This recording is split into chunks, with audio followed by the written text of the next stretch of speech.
Всего лишь 3 десятилетия назад жители постсоветского пространства считались друг для друга не мигрантами, а братьями. Однако после распада Советского Союза для Москвы, которая являлась центром, все жители других постсоветских стран стали мигрантами. И, к сожалению, из года в год процесс негативного отношения к мигрантам среди населения Российской Федерации стал усугубляться. Нет, не нужны. Не нужны.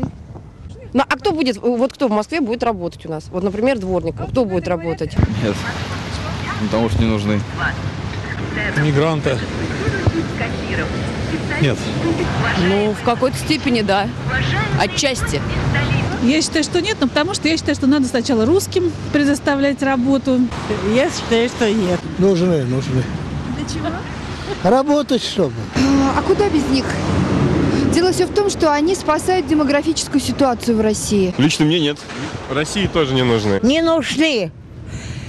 Тут и так населено столько невозможно. Я коренная, тутошная, родилась и живу всю жизнь здесь. И защищала Москву. Недоброжелательное отношение к мигрантам и депортация их из России наносит моральный, материальный и психологический ущерб не только гражданам Центральной Азии, но и русскоязычному населению этого региона.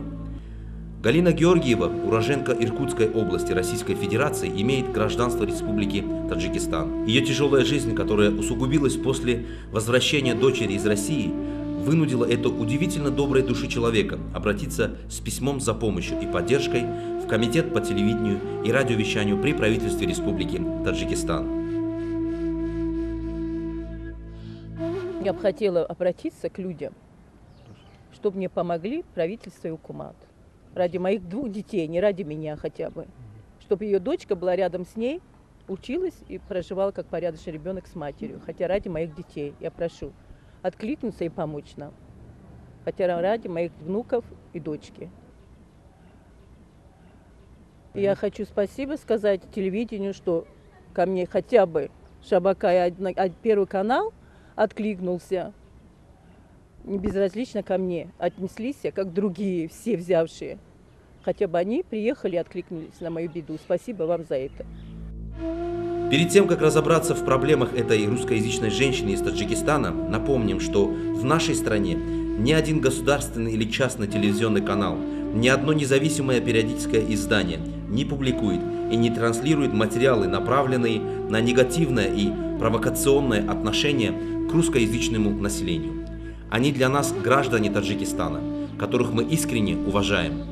Однако в российских средствах массовой информации распространяются материалы клеветнического характера и отражающие неуважение к таджикам, имеющих гражданство России. По словам Галины Георгиевой, ее проблемы и трудности начались после возвращения ее дочери из России. В данное время я сейчас снимаю квартиру с дочкой, так как она приехала недавно с России, у нее нет гражданства российского. Не смогла там работать. Она в данное время имела какие-то деньги, уплатила. А в следующем месяце мы за такую сумму не найдем. Уплатить не знаем идти куда. В данное время у моей дочки нет мужа, она беременная, несовершеннолетний ребенок. У нас нет никаких средств на проживание в дальнейшем. Хотя бы дали нам какое-то проживание, жилья, общежития. Потому что нет у меня средств с детьми платить такую тяжелую сумму. Вы знаете, это очень дорого, 150-200 долларов. Я обращалась неоднократно. Российское посольство, так я являюсь гражданинкой, родилась в России, в Иркутской области.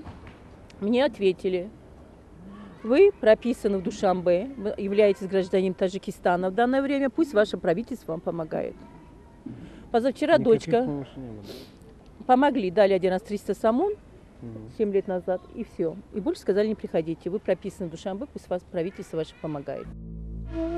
Спустя неделю после обращения Галины Георгиевой за помощью ответственные лица столичного района Фердовси сообщили, что этой пенсионерке они преподнесли в дар новогодние подарки, а также выделили ей материальную помощь в размере 300 сомони. Относительно же вопроса, связанного с земляным участком и жильем, ответственные лица местного органа государственной власти района Фердовси сообщили, что имя Галины Георгиевой имеется в списке лиц, которые должны получить земляные участки, и согласно очередности ей будет выделен земляной участок. По словам ответственных лиц, они постоянно оказывают всестороннюю помощь нуждающимся людям этого района. И если даже, когда нет никаких возможностей, то эту категорию людей они направляют в дома престарелых, где созданы благоприятные условия для жизнедеятельности. Для продвижения этих слов наша творческая группа направилась в государственное учреждение «Дом-интернат для престарелых и инвалидов» города Турсунзаде. Это социальное учреждение расположено в 70 километрах от города Душанбе. По информации ответственных лиц дома-интерната, здесь проживает 230 человек, большинство из которых представители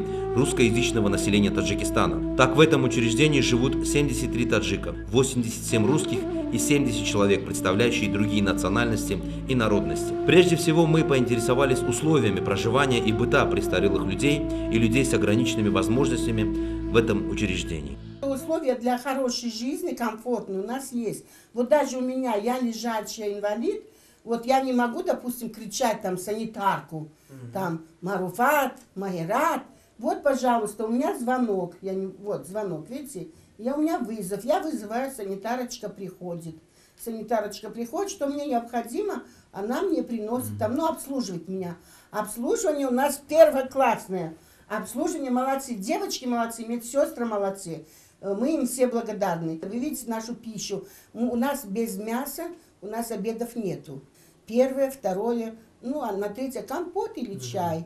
Вот. Питание у нас хорошее. На всех сезонах у вас так, да, кормят? Да, и у нас в какой-то летнее до осеннего какого-то периода у нас полодник есть. Нам полодник дают, да. Кормят нас хорошо. Помимо этого, у нас есть госпитализация, нас возят к врачам. Там у кого какие-то причины, там жалобы есть. Если необходимость лечения, они нас возят в Ригар. Я сама неоднократно ездила и лечилась. Ответственные лица отмечают, что количество престарелых людей и инвалидов, которые не могут самостоятельно передвигаться, составляет 51 человек, преимущественно представители русскоязычного населения. Работники учреждения пригласили нас ознакомиться с условиями проживания людей с ограниченными возможностями. Надо сказать, что комнаты и кабинеты дома-интерната для престарелых людей благоустроены. Здесь всегда чисто и уютно. Отличительные черты каждого персонала данного учреждения – вежливость, внимательность, доброе, чуткое и заботливое отношение. И такая благотворная атмосфера, созданная здесь, это истинное лицо этого учреждения. Ведь мы приехали для съемок в дом-интернат без предупреждения, с тем, чтобы персонал этого социального учреждения заранее не подготовился к нашему визиту. Мы находимся вот сейчас в изоляторе, где лежат тяжелые больные, нуждающие в постороннем уходе. Здесь всего 50 больных прикованы к постели. Их обслуживает 24 сотрудника. Здравствуйте. Здравствуйте. Как вы?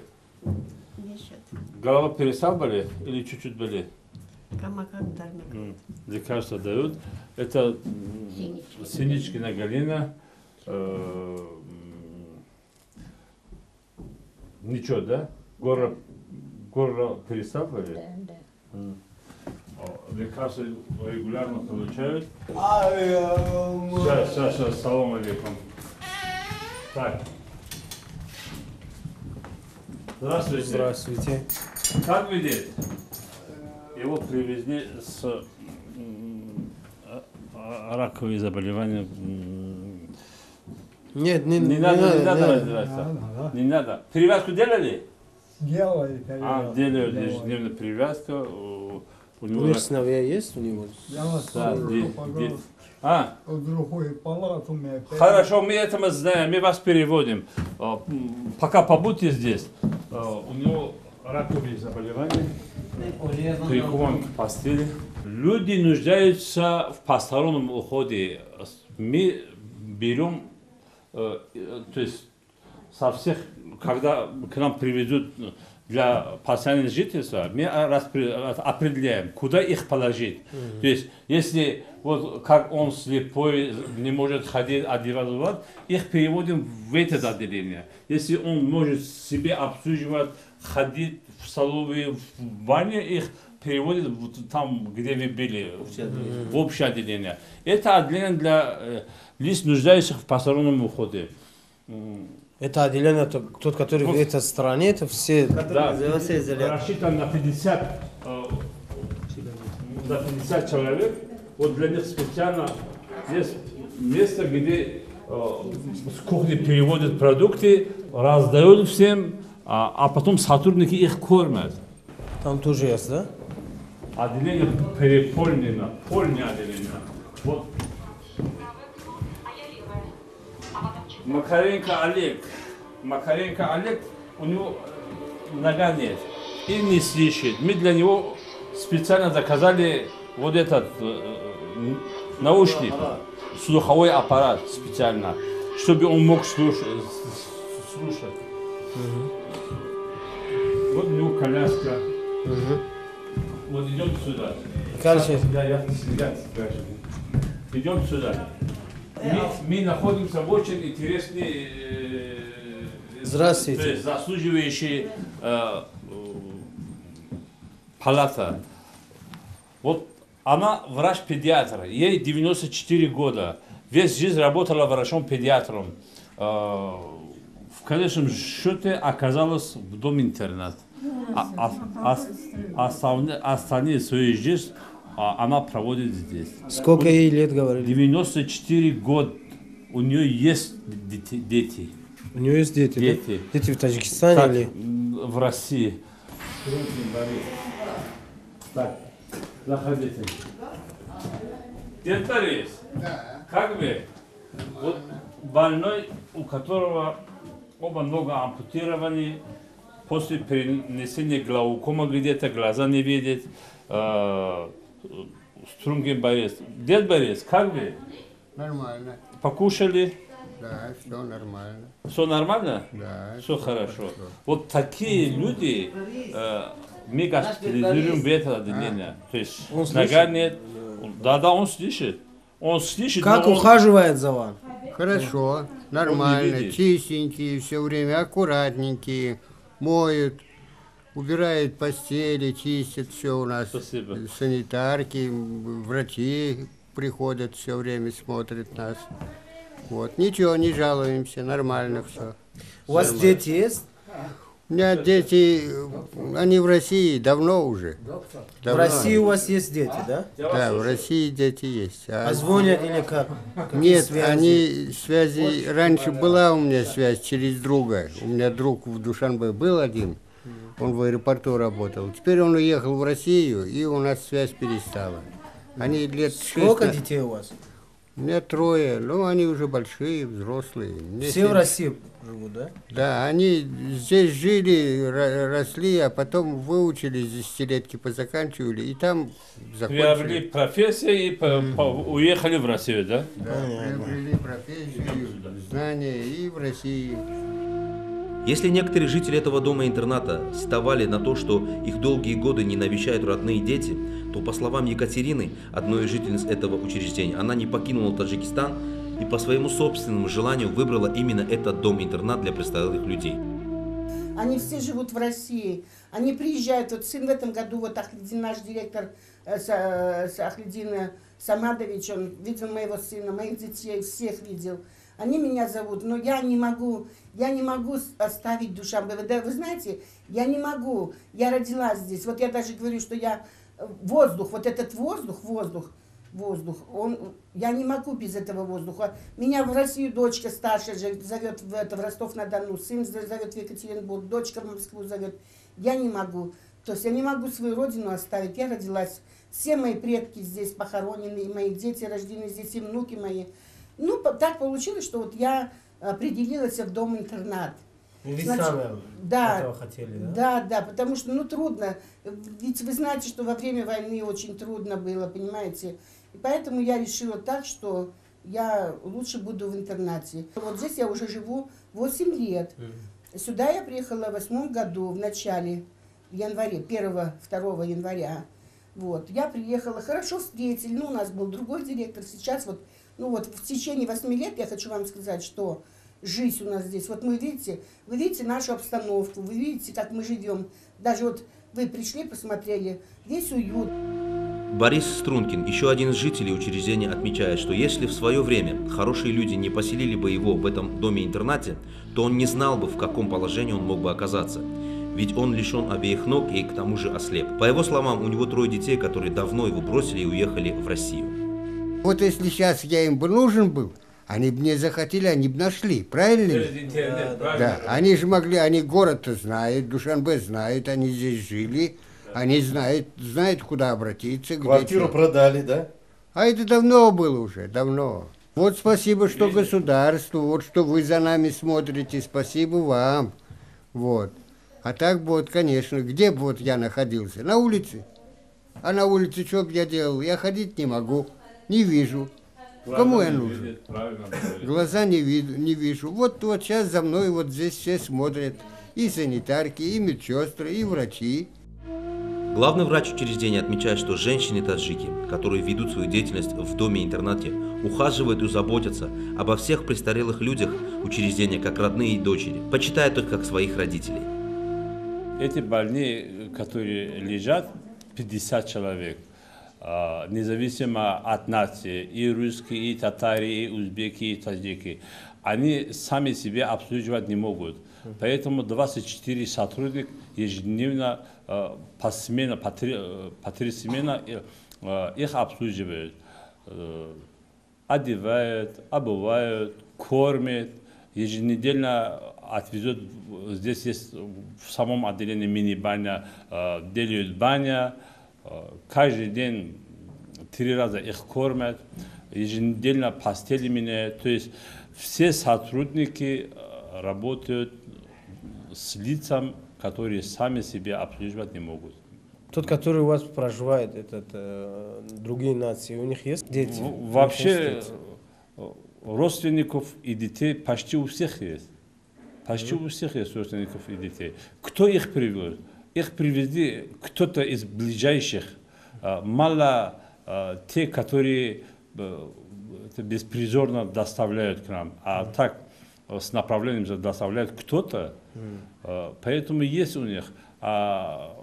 Они живут здесь. Если даже живут в территории Таджикистана, иной раз поменяют номера телефонов и с концами, после того, как положат, с концами идут, и так и мы не знаем, куда они девались. Может быть, в России. Контакты с ним нет? Вообще практически контактов с ним нет. Постараются, чтобы как только положили, больше с ним не встретиться. Наверняка это мы слышали от много здесь проживающих, что у меня сыновья были, привезли сюда. Если хотели бы контактировать, да. Вот рядом находится Шакирова Галина, доцент кафедры Института искусства. Перенес инсульт, потерял речь, одну сторону парализована. Дочка есть у него, в день, когда привезли, родственники есть. Но я ни разу не видел, чтобы кто-нибудь ее навещал ректор Института искусства, учителя искусства, а близкие родственники никого не было. Из института приехали, навещали его. Даже не знаете, где ее дочь, в Таджикистане или в России? Мы не знаем, где находятся их родственники и дети. Вот произнести речь не может. Мы с ним работаем, у него правая рука парализована, она пианист на пианино преподавала, играла. Вот что она говорит, ТВТ. Я сам специалист-реабилитолог, восстановительной терапии. То есть я занимаюсь, чтобы этой рукой мы могли узнать, что она хочет. Вот в ТВТ. Что она хочет? Сейчас мы обучаем его буквы, чтобы она могла написать речи. По словам руководства учреждения, те жители дома-интерната, которые уходят из жизни, их хоронят согласно ритуалам и религиозным обрядам. Люди, которые у нас проживают, они старики и инвалиды. Всегда можно ожидать, что какой человек или кто-то от нас проживающий умирает. Вот у нас, если умирают люди по этому же, люди, которые у нас умирают, мы храним их по своей религии. Например, вот русских, им надо гроб сделать. Мы сделаем гробы. Кладбище этого дома-интерната заполнено железными полумесяцами и крестами. Те люди, которые находятся на заслуженном отдыхе, еще не теряют надежду на встречу с родными детьми, но, к глубокому сожалению, для некоторых из них это становится несбыточной мечтой.